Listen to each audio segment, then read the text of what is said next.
त्रिशिवरमानस हंस चराचर जनन स्थिति लय कारणवो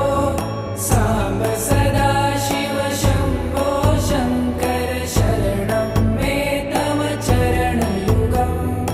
अन्तःकरणविशुद्धिं भक्तिं च त्वयि सतिं प्रदेहि विभो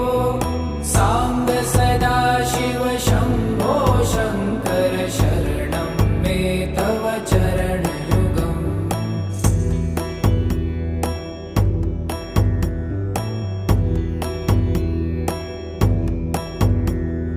करुणा